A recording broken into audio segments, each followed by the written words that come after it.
a meaningful life. The research shows that people who experience their lives as meaningful tend to have greater satisfaction with life, greater well-being, and greater engagement.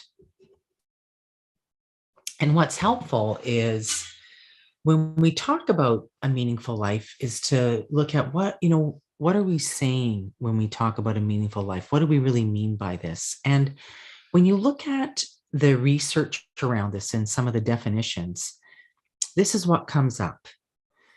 A meaningful life has purpose to it. And when we talk about purpose, we mean that there's goals that we have for our lives that we're pursuing, that our lives have coherence. So they make sense to us. We understand our lives.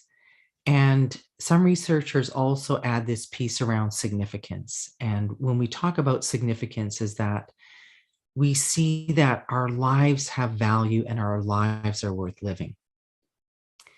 And in addition to this definition, these aspects also come into a meaningful life, that we have relationships, so we feel connected to people, and we feel that we're contributing, that we're doing things, being involved in activities that feel beneficial, not just for ourselves, but for other people as well.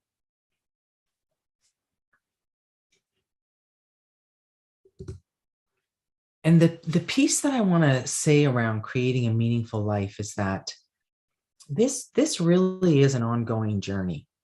It's never static. And the reason I say that is that what was meaningful for us in maybe our 20s and 30s, that can shift and change, so that now in different years in our 40s, 50s, 60s, 70s, this, what we describe as meaningful, can shift and change.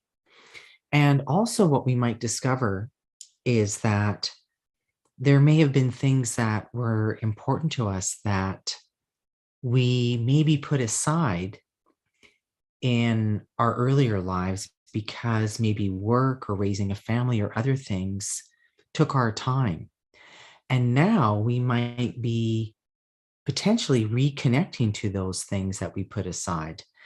So the point in all of this is that creating a meaningful life it's never static, it's ongoing.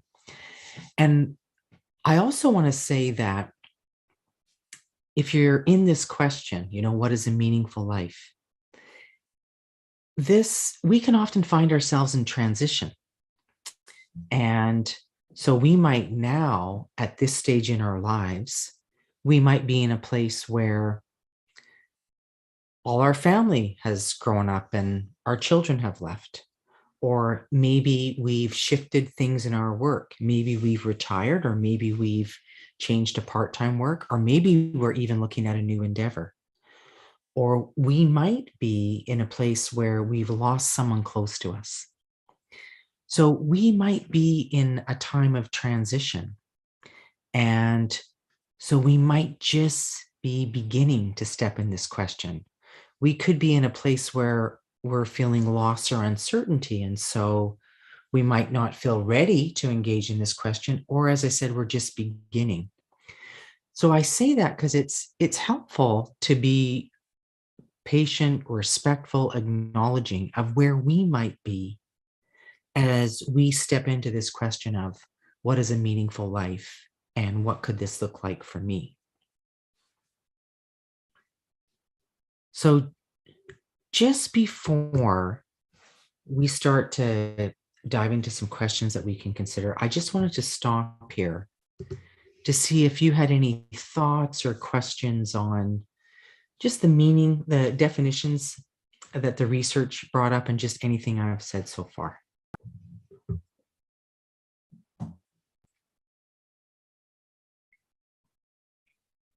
And if you happen to be in the lounge, you're welcome to put any questions or thoughts in the chat.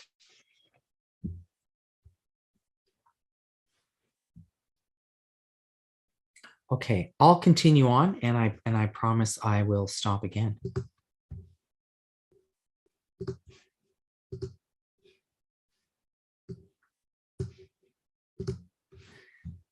So, just a couple of thoughts before we dive into looking at some of the questions we can consider is when we're in this conversation around how do we create a meaningful life, or, we're talking to a friend or maybe some other people, often the question around passion will come up. So, someone might ask, well, in looking at this question around creating a meaningful life, what are you passionate about?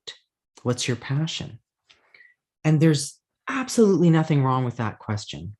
The piece I just want to say around that is please don't feel any pressure to have to work out what your passion is. Because sometimes what you might have is not one particular passion, but a number of interests that you might want to follow up on, that you might want to dive into a little deeper. Because sometimes people can feel that there's something wrong if they don't have a passion. And I just want to let people know that you don't have to put that pressure on yourself. And I often bring this situation up where there's a class that they offer in Stanford, and it's around designing your life. And when people are asked, "What's your passion?" over 80% of people cannot name what their passion is. So I just say that not that someone can't have a passion, but that you don't need to feel any pressure around that for some reason your life's not going to be meaningful until you find the passion. And again, when we're in this question around creating a meaningful life, it's a process and you don't have to figure this all out today.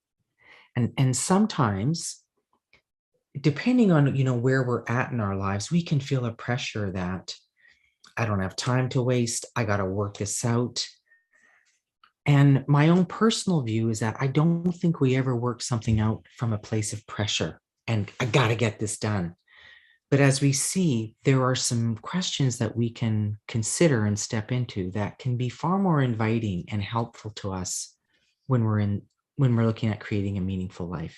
So it really is about staying curious and looking at our next steps. So let's dive into some of the questions, and I'll go through the first two slides and then I'll stop.